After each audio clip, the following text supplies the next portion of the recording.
Всем привет, дорогие друзья! Сегодня готовим котлеты по-киевски. Это не просто классика, это кулинарная легенда.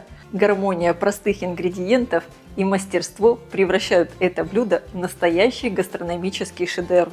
Хрустящая золотистая корочка скрывает нежное куриное филе, наполненное сливочным маслом. Сегодня предлагаю приготовить классику, которая никогда не выйдет из моды. Для приготовления ароматного масла мне понадобится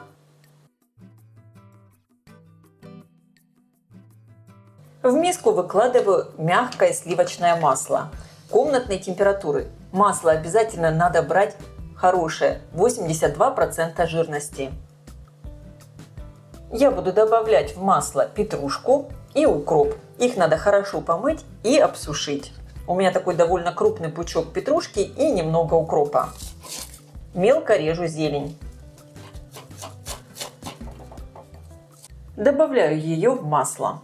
Натру цедру одного лимона. Цедру используйте по желанию. Если вам не нравится, можете не добавлять. Можете использовать только чеснок, допустим. И также на этой мелкой терке натру 2 зубчика чеснока. Чеснок также добавляйте по вкусу. Выдавлю немного лимонного сока, примерно 1 чайную ложку. Если вы используете не соленое масло, как и я, его обязательно надо посолить. И также я добавлю смесь перцев. И теперь надо очень хорошо все перемешать до однородности.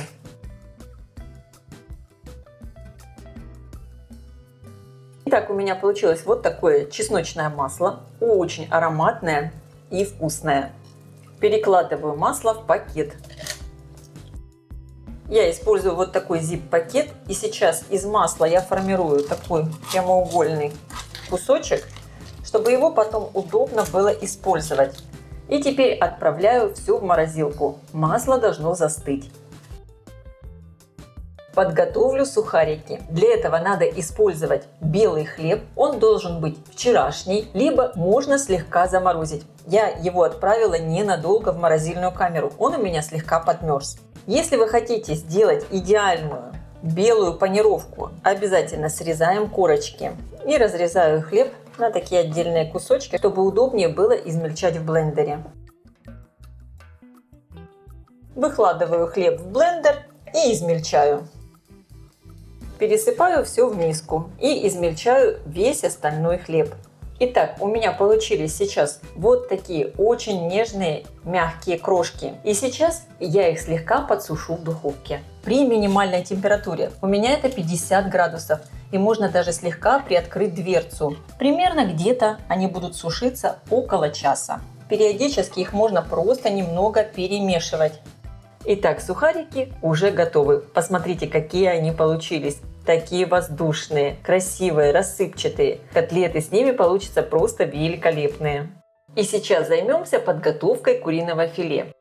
Я беру куриную грудку, срезаю малое филе. Конечно, в классическом варианте приготовления котлет по-киевски используется куриное филе с косточкой, то есть идет еще часть косточки от крылышка. Но для того, чтобы приготовить 2 котлеты, понадобится целая курица. Конечно, никто сейчас с этим уже не заморачивается. Теперь я делаю вот такой надрез посередине. Получается, я вот грудку вот таким образом раскрыла. Вес вот этой грудки у меня сейчас получается примерно около 180 граммов. Конечно, если вы хотите сделать котлеты чуть поменьше, берите тогда грудки меньшего размера, либо еще немного срежьте мясо. Если грудка у вас очень большая, ее можно распластать на 2 куска и сделать из одной грудки 2 котлеты. И лучше всего для котлет использовать куриное филе, на котором сохраняется вот эта пленочка. Она предохранит котлеты от вытекания масла.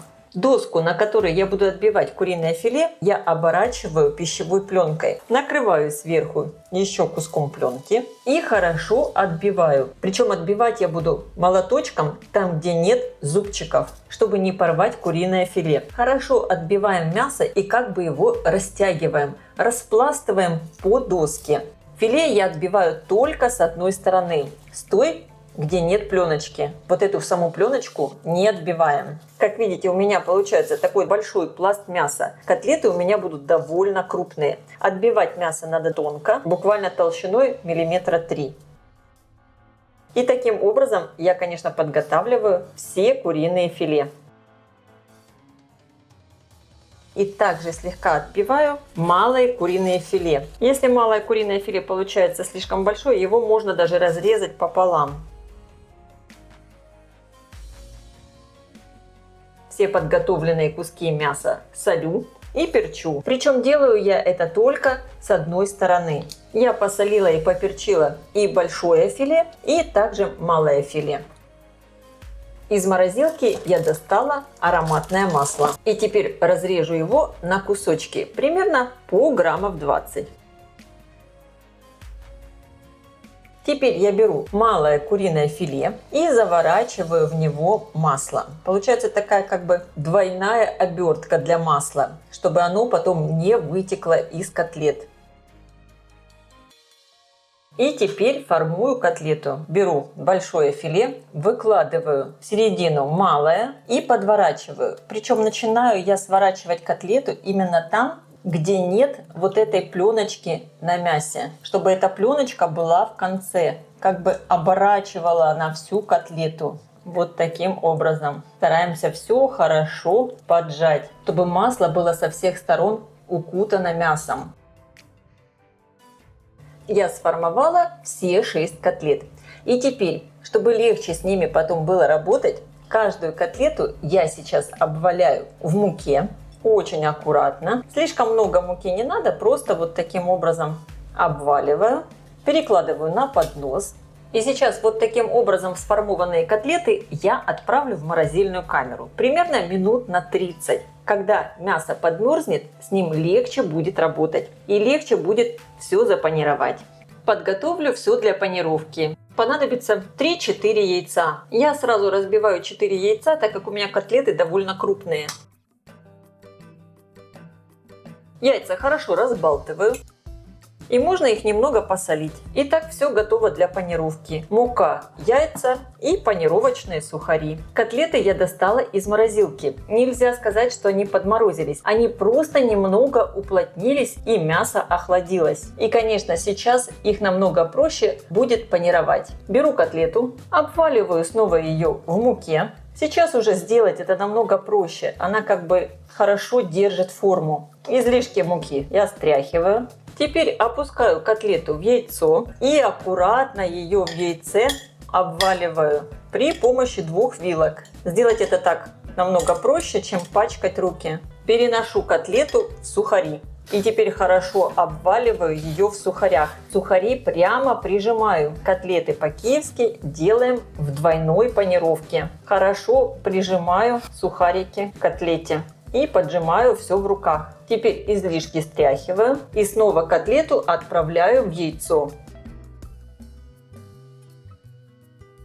Снова достаю из яйца и отправляю в сухари. Обязательно хорошо прикрепляем панировку. Прямо прижимаем. И так получается вот такая котлета. Я запанировала все котлеты и перенесла их на поднос и отправлю в морозильную камеру. Примерно минут на 30, чтобы все это немного застыло, и тогда их легче будет обжаривать. И сегодня я буду готовить только 4 котлеты, а 2 остальные оставлю в морозилке. И буду готовить их, когда я захочу. Обжаривать котлеты надо во фритюре. Я включила разогреваться сковородку вок. Наливаю достаточное количество растительного масла. Также сразу я подготовила противень, куда буду выкладывать обжаренные котлеты. И также заранее я уже включила разогреваться духовку на 180 градусов. Проверяю, разогрелось ли масло. Опускаю деревянную лопатку. Если идут пузыри, значит масло уже хорошо разогрелось. Отправляю обжариваться котлеты. Делаем это очень аккуратно, чтобы не обжечься. Обжариваю на довольно большом огне очень быстро, до красивой румяной корочки, примерно в течение 2 минут. Доводить до готовности котлеты надо в духовке. Переворачивайте котлеты аккуратно, чтобы не облетела панировка. У меня здесь поместится еще одна котлета. Отправляю ее во фритюр. Не добавляйте в масло сразу все котлеты, которые вы хотите обжарить, потому что температура снизится, снизится и они будут обжариваться дольше. Можно добавить котлеты после того, как первые, допустим, 2 обжарились уже немного, вот как я сделала, и добавила 3-ю. Я всего буду готовить сегодня 4 котлеты. Когда у меня уже первые 3 почти обжарились, я добавляю 4-ю. Котлета, которую я выкладывала первой, уже обжарилась, и я ее достаю на противень. Я обжарила все котлеты и сейчас отправляю их в духовку, разогретую до 180 градусов примерно на 15-18 минут. Конечно, все это во многом зависит от того, какого размера котлеты вы готовите и какая у вас духовка. Форму я ставлю на средний уровень, включен верх и низ духовки. Котлеты готовы. Я их достала из духовки. Когда вы увидите, что на котлете сверху в духовке идет шипение, значит они уже точно готовы. Можно доставать. Масло нигде не вытекло. Выглядят они просто потрясающе. И, конечно, сразу горячие котлеты подаем к столу. Обычно котлеты по-киевски подавались с зеленым консервированным горошком.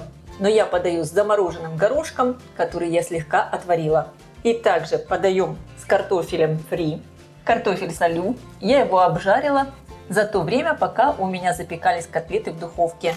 И, конечно, выкладываю котлету. Вот такая красота получилась. И теперь самое главное. Разрезаем котлету. Делаем это аккуратно, чтобы не брызнуло масло. Можно слегка котлету проколоть. И теперь разрезаем. Опа! Посмотрите, какая красота получилась.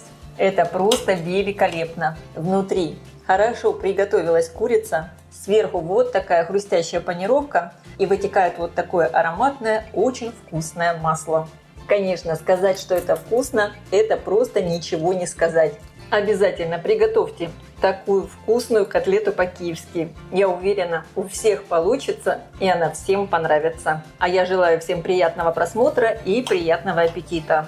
Если видео вам понравилось, ставьте лайки, пишите комментарии, делитесь им с вашими друзьями в социальных сетях.